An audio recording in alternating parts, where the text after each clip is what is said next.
คำมันนึงเฮ็ดยังถือไปบ่บ่ฮู้ว่ามันขาดองเลยบ่หรือว่า อีหยังบ่ฮู้แล้วก็เงิน4ล้านเอาเด้อบัดโอ้ แต่เป็นขาดองเลยสำนี้แน่ไอ้ว่าบ่แม่ บ่แม่นตอนนี้ เบ้อว่านี่ว่าบ่ไปแน่ ไปต้อนรับด้วยตัวเองเลยบ่ได้แล้ว เฮาก็เว้าอยู่มันบ่ได้เป็นเมย์เฮาต้องไปอีเว้ามันคืออยากไปเบิ่งเซ็กเบิ่งก่อนมีหยังในกระเป๋ารอยไว้บ่เนาะเขาก็ยังไม่ไหนกูเจอเงินยืมยืมเขาไปยืมเงินน้องสายตั้งแต่สมัย14ล้านตั้งแต่สมัย14ล้าน 99%บ่มีบ่ 100%บ่สีมันบ่แม่นมันร้อยเด้ แม่นบ่วะมันเบิ่งร้อนมันเลย100%ทำร้อยดิร้อยตัวกันแหละบ่เคยมีได้คำเรื่องคำมันคำตัวว่าอันนี้นะลางแล้วก็ตอนล่างบ่จะถอยหรือถอยเองเลยให้เขาถอยให้เอานี่แหละถอยบัดแรกเขาลางสิถอยมือโอ้สีมันออกนี่สีก็ย้อนเฮาตั้มนี่แหละ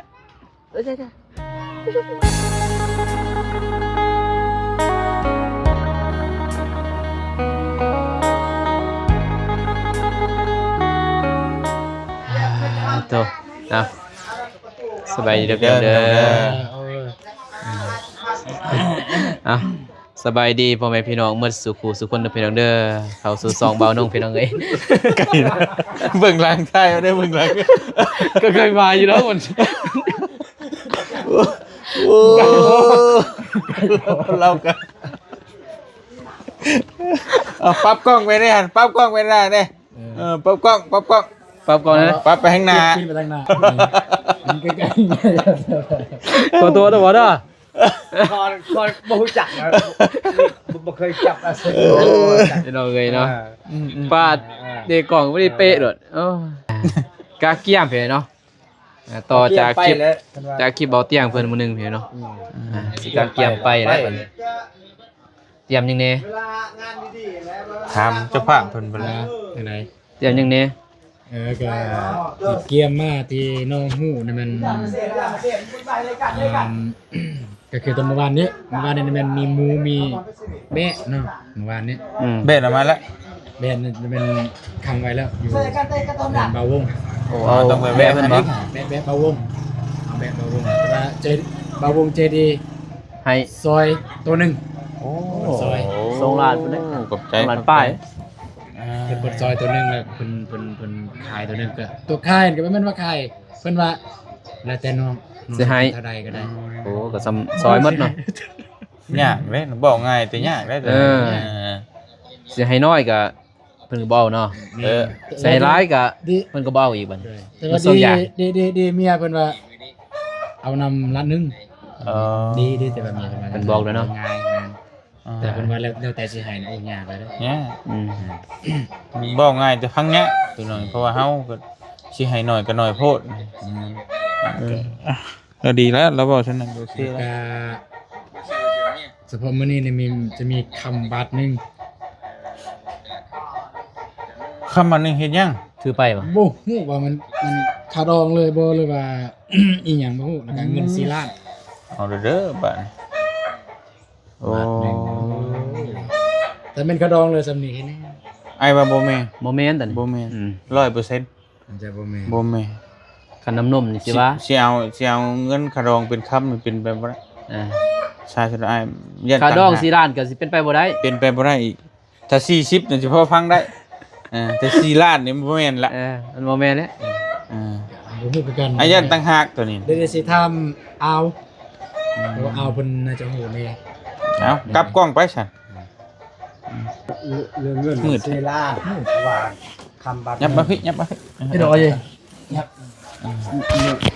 บ่แม่นค่าดองกันล่ะบ่แม่นค่าดองบ่แม่น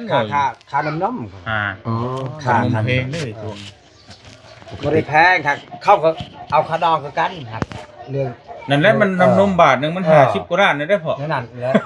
เงิน4ล้านว่าเรื่องเหตุของแต่นั้นบ่จักแล้วบ้านหังแล้วตอนคอยไปขอคือบ่ได้เว้าได้นั่นแหละคือเฮาเอาไปมอบมื้อนี้เลย เขาไปเลยได้คำบาทหนึ่งเงิน4ล้านหมู่ซองต่อไปเลยแล้ว อย่า นั่นไหนหักเขาดองกันเขาได้เขาบอกประจักษ์เลย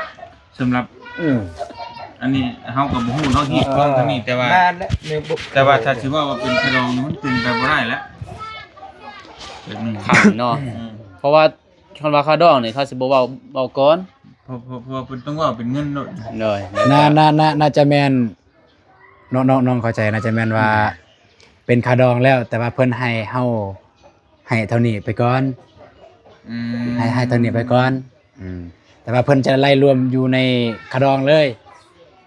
ตามเบิ่งเนาะ แม่นคิดว่า เอา นะ เว้าง่ายๆคือเฮาเพิ่นขอสำนี้ก่อนเพิ่นขอเอาให้สำนี้ก่อน คือไปก่อนเนาะ แม่น ถ้าเฮามีอนาคตมันยังหรือว่าอนาคตข้างหน้าแต่ว่าเฮามีแล้วจังให้สิบ่ แม่น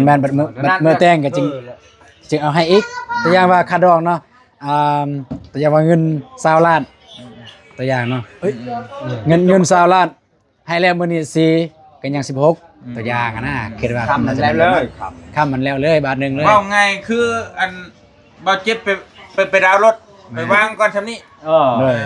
คือเขาดาวนะ แต่ว่าราคาเต็มมันซำนี้น่ะไป แม่น น้ำหลังอีก แม่น โอเคเข้าใจ แบบก่อนสิเอาลูกสาวมาเฮือนเด้มันต้องมัดจำ น่าจะเป็นแบบนั้น ไปมัดจำ นั่นแต่ว่ารายละเอียดเป็นจังได๋เนี่ยยังบ่ฮู้อันนี้คือ แม่น ตามที่น้องคิด คงคิดซื้อ แม่นความจริงเป็นอะไรพุ่นแหละไปติดตามเบิ่งนํกัน อยู่บ้านน้องบอง แต่เพิ่นกระซิบมาเนาะสำนั้นสิบมา จับหมู่แล้วทายได้บ่ เพิ่งไม่ เรื่องเขาดองก็แก้คนเองที่ล่างว่าเรียกว่า คานี่เอามาทำมันบาทหนึ่งเงิน4ล้านเขาก็ว่าเขาเอาเขาเลยเขาดองเขาอยากเบ้านะมาเทื่อหน้าเทื่อเนอเขาได้เขาให้ทำมันมีกันแล้วเลย คำบาทหนึงหั่น ไม่ คำบาทหนึ่งนั่นแล้วเลย เฮ้ยมันดีเด้เนี่ยน่ะ แล้วเลยคำบาทหนึ่งแต่เงินนี่ไปให้ แต่บ่มีก็บ่ได้ให้ ทำบะหมี่ก็ไม่ได้ให้นี่บะหมี่ ว่าไงคือเอาคำนั้นเป็นหลักประกันก่อนว่ายังได้ เปล่าสู้นี่นะครับประกัน มีบ่มีนี่เขาต้องเอาคำให้เพิ่นก่อนบาทหนึงและเงินค่าดองน่ะถ้าสมมุติว่ามีก็จังว่ากันน้ำหล้างถ้าบ่มีก็คือพอเว้าในกรณีพอเพิ่นเว้าเนาะถ้าบ่มีก็เป็นเจ้าเลยนะเดี๋ยวให้ได้คำ1,000 บาทนึงต้องได้ตัวนั้นเนาะ เงิน4ล้าน ต้องมี เงิน4ล้านหั่น หัวควายนี่เพิ่นเว้ากันเนาะ ว่าขาดอกขาแก้วเรื่องเฮ็ดข้อง อันนี้ ล่างแล้ว นี่สำหรับส่วนตัวบ่เตียงคิดนี่ยันว่าเพิ่นเอาฮีดเพิ่นก่อนนะ ฮีด เอาฮีดก่อน เป็นเฮ็ดนะเอาเขาเป็นเฮ็ดเลย ให้มันต้องมีมื้อนั้นเนาะ ค่ำบาทหนึ่งแล้วเลยครับเขาห้องบาทหนึ่งแล้วเลย อยู่บ้านเฮาก็คือกัน อ่า มันก็ต้องมีคำนี่ก็ลูกนี่ละไปชบให้มีเท่าแล้วละ คือว่า ค่าน้ำนม เปล่าตัวนี้ได้เลยว่าคำบาทหนึ่งเงิน50ล้านคนตัวหนึ่งเวทเลยยัง 50 กว่าล้านนะครับ อ่า บาทสุด 50ล้าน บ่มันไปเทียบกับตะกี้เนาะมันก็ดีนะ แต่ว่ากันปัจจุบันนี้50ล้านแต่ว่าโอเคเด้อ มันก็ดีนะตะกี้กับเดี๋ยวนี้นะ อันตะกี้นี่มันก็แพงเดี๋ยวนี้ก็บ่ได้สำหรับ สมัยอ้ายเอาเมีย10,000 กว่าบาทครับ เดี๋ยวนี้มันก็ โอ้เดี๋ยวนี้นี่50เนาะคำ ไอ้ยัง ค ว่าไอ้ว่าเป็นเงินบาทไหมเงินบาทหมื่นกว่าบาทก็6ล้าน6ล้านไปเนาะ 6-7 ล้านนี่แหละปัจจุบันนี่นะ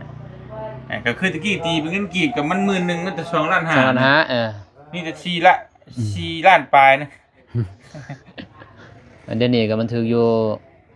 บาทหนึงก็53ล้าน 55 16 56บ่จักเนาะ ขึ้นน่ะเด้ ขึ้นช่วงนี้เนาะ นี่น้องเมฆฮะ นี่ เท่าไหร่ น้องเมฆว่าป๊อบ คำผู้วง 55ล้าน นี่ 4แสนบาท จะ2 บาทก็100นึง 2บาทก็100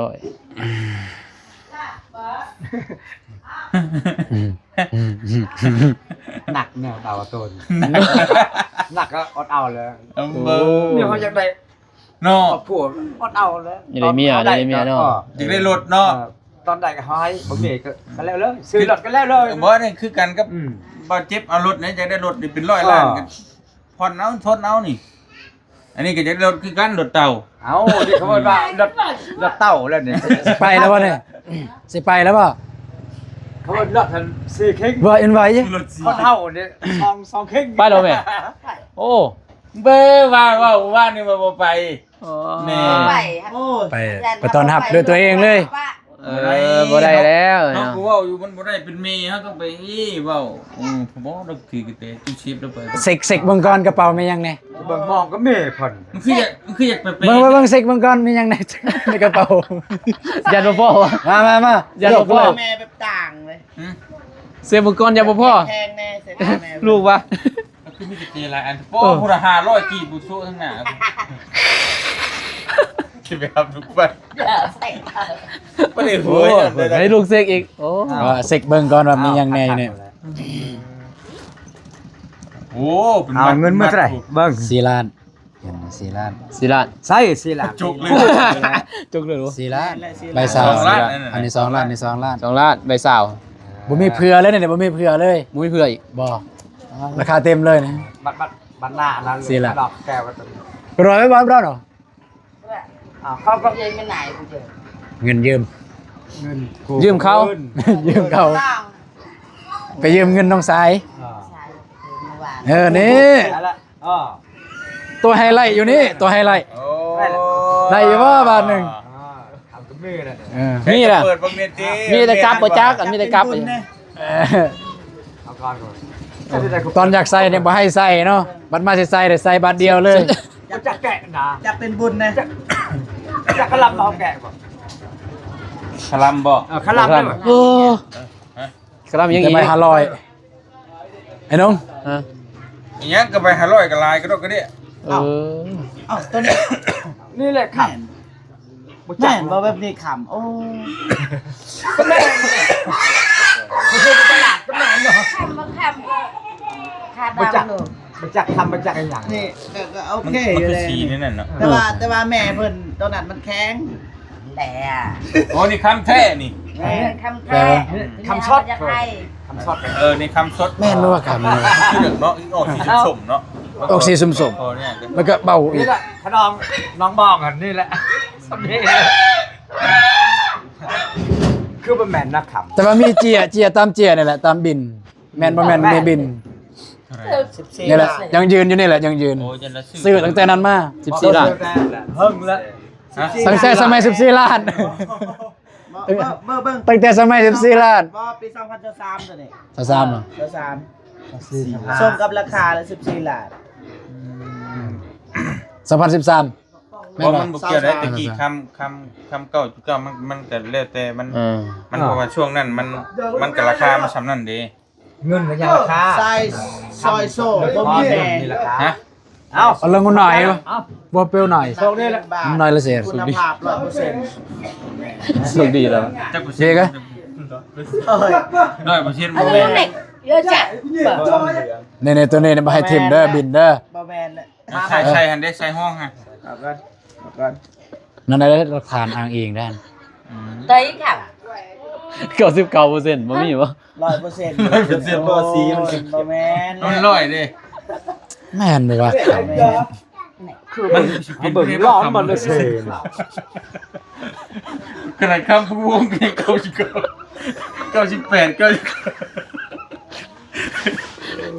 บ่ได้แล้วจะต้องตีกลับกะ ผ่านคำยังหัน หันคำยังหันคำยัง หันคำ100%นักเรียน สิแม่นสีเคลือบบ่จักนี่สีแท้อยู่ในบ่จัก สีแท้สีปลอมกะยา100% อันนี้สีเคลือบนี่ คือว่าแมนนักขับ อุ้ยตายแล้วเจ็บหัว อ๋อเฮาเบิ่งมันก็จังซี่แต่ว่าหลักฐานอ้างอิงมันก็มีเจียหัน อ๋ออันนี้แหละหลักฐานอ้างอิงนี่ เพราะแต่ของไก่มันคำ100%นะครับ บ่เคยมีครับบ่เคยได้ยินนะครับ100%หากได้เห็น ใส่ มันมีแต่คำ9.9 9.8 9.7 9.6 เนาะ นี่ เก่าฮกมีอยู่ 99.9เคยได้ยินอยู่ อยู่สายหานใดมันสิ นี่ คำร้อยดิ ลอย ตัวกันแหละ บ่เคยมีได้คำ มี เรื่องคำนี่มันคำโทษว่าคำกิโลตัวนี้ กำนาห้าน คำห้านแม่น กำนาห้านหน่อย เขาเคียนอยู่เนี่ย100%บ่มีเรา100% มันบ่มี เขาตู้เลยเขาจะได้เงิน ตัวบ่ได้อาหารมีตัวกันเนาะบ่ได้เลย เจ้าน้ำหนักเบิ่งอันใดบ่ลอย บ่ มันมีแต่สิ่งที่มีติดได้บ่ จักขีดได้บ่ขีดหนึง คือบ่แม่นนะคำ แม่น แม่น แต่ว่ามัน แม่นค มันบ่ได้ใส่ด้น ำเรื่องคำมาแม่นคำแต่ว่าสิ100คือ 100% ในเจนบ่ร้อย มันบ่ลอย บ่ยันเพราะว่ามันตั้งแต่ปี2013นี่มัน บ่2023 2023 เลย อ้าว23สิด้นยัง อ้าวมันบ่ได้ อัน นี่ นี้ก็26 เพราะว่าบ่ได้ใส่เด้อนี่คันใส่เนี่ยจะแม่น ได้ว่า3ปี บ่ได้ใส่เด้อนี่ ใส่บ่ใส่มันก็ แม่นแหละแม่นมันอยากแดงซื้อ ขอใส่น้ำแม่บ่ให้ใส่ บ่ยันว่าปีเก่าแหละ ปีเก่าการเคลือบกันอันเฮ็ดสีมันต่างกัน แม่น ต่างกัน อ่า มันจะต่างบนเคลือบสีนั่นแหละต่าง แต่ว่าอันนี้ก็คำคือกันแต่มันบ่100% ยาแล้ว เพราะว่าก็อยากเขาเขียนอยู่ใบทันหลอด โนเป็นเสียงเขาได้มันเลย บ่ได้เทียนใบเห็นจะ ยานะนี่ ลายลักษณ์อักษรเข้าใจบ่เบาเจ็บ คำบ่ร้อยมี นี่ร้อย ร้อยทั้งนี้สั่งให้เขียน เอาคือว่าพวกบ้านทางเบาก็เอาเมื่อ ซื้อใหม่ เอา เอา เนา แน่ ะ ก็ได้ เรื่องเอานี่เอา มันจะมีการโตเถียงจังได๋บ้างไหม ประตูนสั่งให้เขียนตั้งแต่3 ปีก่อนพุ่นเด้อบ่สิเอาเมียเขียนให้ข่อยได้100%ไปเหยียบเอาเอง เอาบ่ให้ตกบ่ให้เฮียบ่ให้เสียบ่ให้หายเด้อ เพราะจะได้เบียดเป็นว่าเขียน100%ละคำนั่นแหละไปด้วยกัน ที่จริงในคำมันนี่เป็นคำ บางตูนไปเว้าก็คือกันแต่ไปเว้าเดี๋ยวนี้นับแต่คนบ้านนาหังเอาผัวแล้วเอาเมียเคยมีบ่ล่ะคำทองคำ100%นี้ของเฮาบ่เชื่อเบิ่งนี่ใบเดียวยังไม่เบิ่งของแท้ จำตาข้างในเนาะ เออ บ่มีดอก บ้านทางมีดิ เบิดแข่งช้อนเขตยังบ่มี เขาติดแต่สิ่งมีแต่ของบ้าน อยู่ไทยก็ยังบ่มี บ่มี บ่มีก็ว่าประหารดังสุดบ่มี เขาเราเข้าบ่เอาก็ซื้อไม้อย่างเงี้ย เป็นเปล่าก็เอาขึ้น ซื้อไม้เนาะ อย่างแบบ ขับซื้อกัน ซื้อไหม เคยเห็นมาเคยนี่มากะ9.99%น่ะมีอยู่ เก่า คือว่าของแท้เนี่ยยังสูงเนี่ย95ครับไม่มี100%อย่างแก่ก็80% บ่แต่เขาเขียนในหันแหละแต่ว่ามันคือว่าง่ายคือเฮาก็ว่ามันเป็นการ กันทางท้ายเนาะ เอากระเกียมเอาไป แล้วแต่ ได้หรอ นั่นนะ แล้วบ่ ไป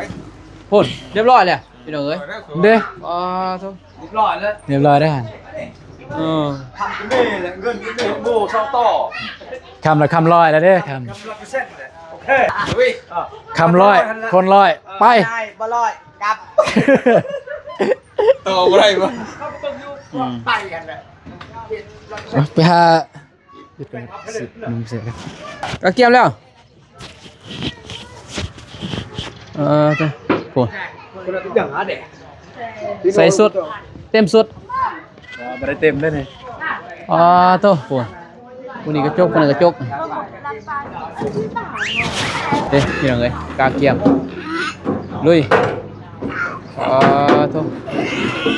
2โต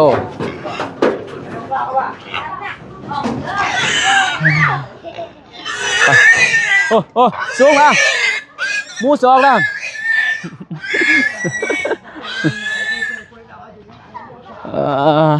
ไปพี่น้องเอ้ยเนาะ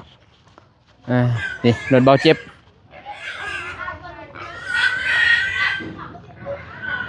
ตัวแตก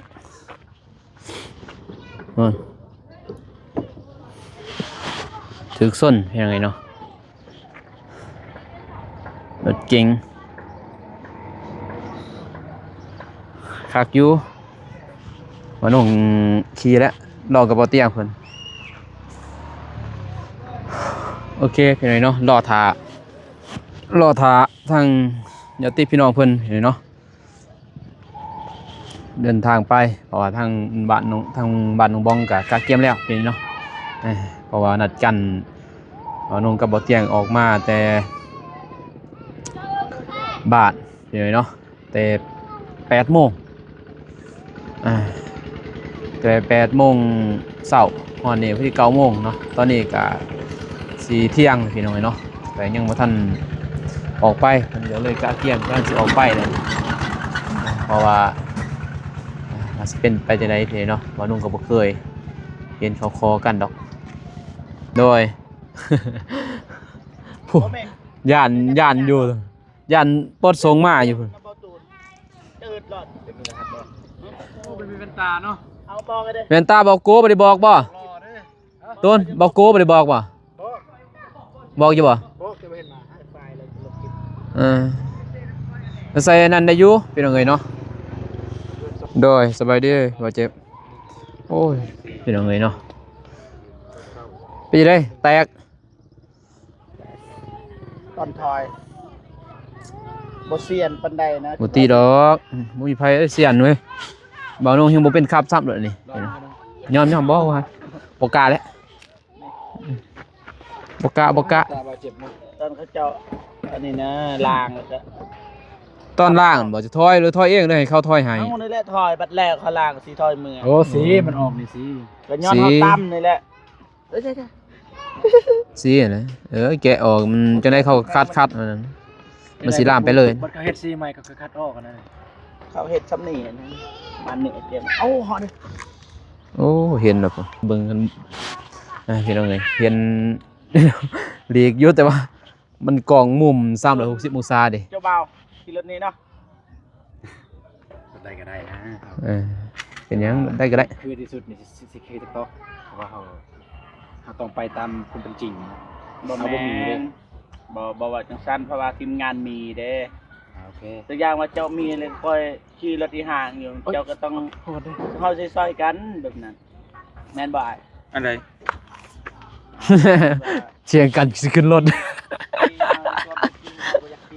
เออ นี่เอาหมูคูมีก็กินน้ำหมูคูก่อนก็ได้